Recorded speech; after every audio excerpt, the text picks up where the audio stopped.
Pero tayong dalawang pagpipilian. Pwede tayong maging Goliath na mayabang, hindi kailangan ng Diyos, o di kaya maging kagaya po ni David na bagamat wala siyang kakayahan, wala siyang lakas, kahit sa tingin ng tao imposible, meron po siyang Diyos na nagpapalakas po sa kanya. Kahit pala na sa atin ng lahat mga kapatid, hindi pa rin tayo pwedeng magyabang, hindi pa rin tayo pwedeng magmalaki. Kahit sa tingin natin ay kayang-kaya na natin ang ating sarili. Kahit sa tingin natin na nasa atin ng lahat at sa tingin natin wala nang makakatalo sa atin, hindi pa rin pala tayo pwedeng magyabang. Ang kwento po mga kapatid ni David at Goliath ay isa pong halimbawa na wala pong patutunguhan ng buhay natin kapag nagtiwala tayo sa ating mga sariling lakas. Si Goliath po mga kapatid ay isa pong trained warrior. Sinanay talaga siya para magipaglaban. At base po sa description ng Bible po mga kapatid, yung suot-suot niya na armor ay aabot po ng more or less 70 kilos. Armor pa lang yon.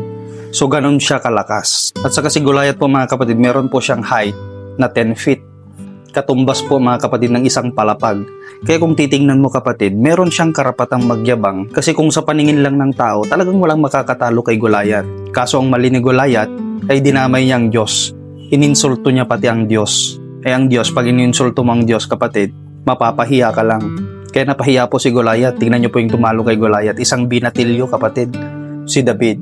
Binatilyo ibig sabihin teenager po siya noon na walang experience sa aktual na labanan. Ang experience niya lang, pumapatay siya ng mga leon.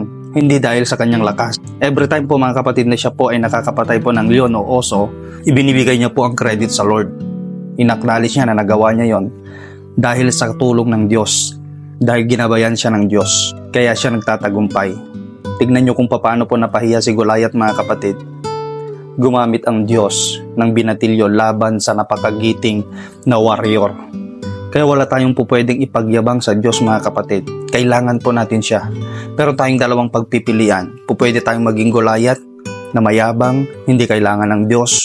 Iinsultuhin mo ang Diyos. Ipapamukha mo sa Diyos na hindi mo siya kailangan. Ipapamukha mo sa Diyos na kaya mo nang mabuhay mag-isa. O di kaya maging kagaya po ni David na bagamat wala siyang kakayahan, wala siyang lakas, kahit sa tingin ng tao imposible. Pero ang meron po si David, meron po siyang tapang upang harapin si Goliath, and at the same time, meron po siyang Diyos na nagpapalakas po sa kanya. Kaya gumising po tayo mga kapatid, maging kagaya po tayo ni David na laging nakadepende sa ating Panginoon. At tiyak ako, pagtatagumpayin tayo ng Diyos sa lahat ng Goliath na kaharapin po natin sa ating buhay. Purihin po ang Diyos na buhay. Nawa po mga kapatid, simula sa araw na ito, lumaban po tayo kagaya po ni David. God bless you.